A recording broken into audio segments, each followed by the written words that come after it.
Hey everybody, Dr. Nick here with another public sexual announcement for you for November the 24th, 2022, and I hope everyone is enjoying their Thanksgiving. Because yes, today is Thanksgiving in America, so if you are taking part in other parts of the world, I hope you guys enjoy your meal and have a lot of fun with your friends and your family.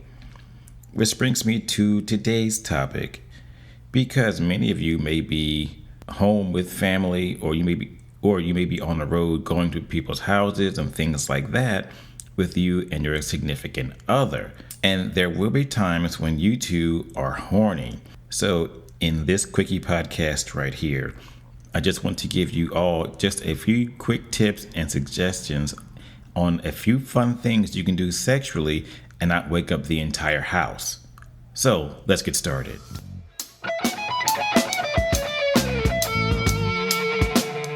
So in order to help you avoid the whole squeaky bed syndrome, you can actually have sex while standing up.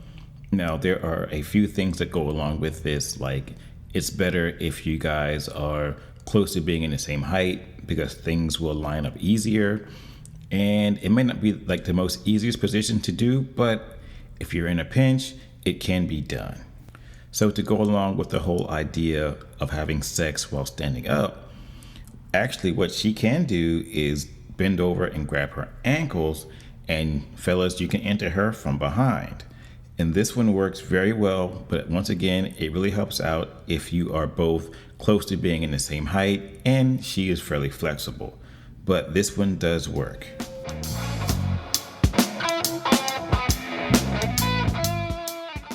So one position that I have to mention, if you really do enjoy bed sex, is spooning. And this is where you both lie on your side and the male will enter you from behind, either vaginally or anally. And for whatever reason, this position is much quieter than missionary. You know, the old up and down. But in spooning, the bed seems to move side to side. And as I said a second ago, it's just quieter and it doesn't seem to make as much noise as you going up and down during missionary. So I highly recommend the spooning position.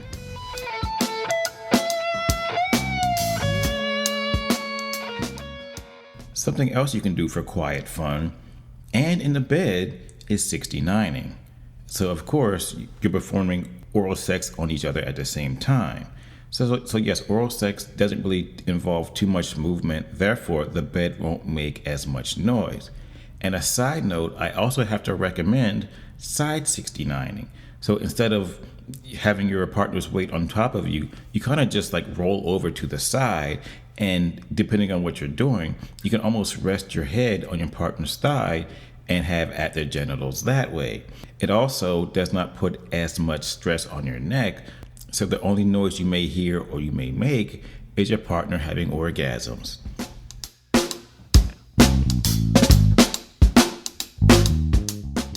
Something else you can do outside of the bed is have sex in the chair. And depending on what type of chair it is, she could actually sit on your lap and face the opposite direction and bounce on your penis that way. And depending on if the chair is smaller, she can face you and kind of wrap her legs around the chair for leverage and bounce on you that way. And that is a lot of fun, but there is one thing you have to be careful about. You have to make sure that the chair can hold the both of you, because there is nothing more annoying than having sex in a chair and the chair collapses. That's going to make an ass ton of noise, which will bring everybody running.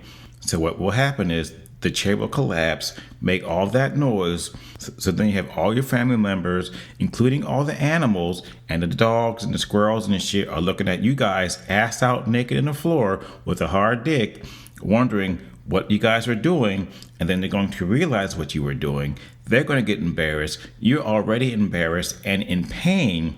So it's just not going to be a good scene. So then during Thanksgiving, everyone will be really, really quiet, trying not to say anything.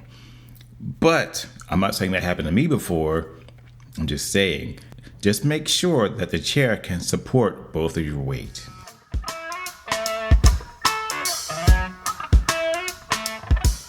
And finally, for those of you who are really determined to have sex in the bed, let me say this to you. You actually can do old school missionary in the bed, but there's a technique to it. You're actually moving a lot slower than you would normally during sex. So in this case, instead of just getting in there and having your partner slam away, or you just slam away, or you just slam away at your partner or in your partner, the guy's movements are typically much more slower. Therefore, this has the possibility to create more of an intimate situation, because it's like you're not in a hurry anymore. You're having a good time. And yes, it's still old school missionary, but there's something different about it when you're moving this slowly.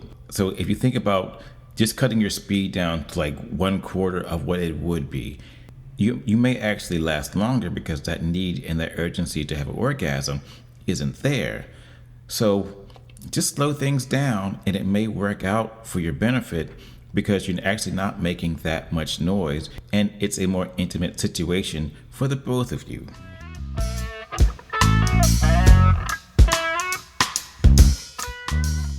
So as I close out this PSA, just let me say this. Yes, you actually can have a lot of hot sex with your family members close by. There are just certain things that you have to change up. Like, for example, I like to take some of the pillows off the bed and put them behind the headboard. Therefore, the headboard is not banging into the wall in the first place. Secondly, if there are any sort of like dangly sort of decorations or things that are hanging off of the headboard, while I'm there, I'll just take them off and put them to the side, maybe in a chair or something, because those things are just noisemakers. So when it's time to go home, I just take the pillow back from behind the headboard, put it back on the bed, and then hang up those little dangly things or decorations, and no one is none the wiser. So on that note, I'm out. You guys have a great day. Have a great Thanksgiving. Stay tuned, and I will talk to you soon.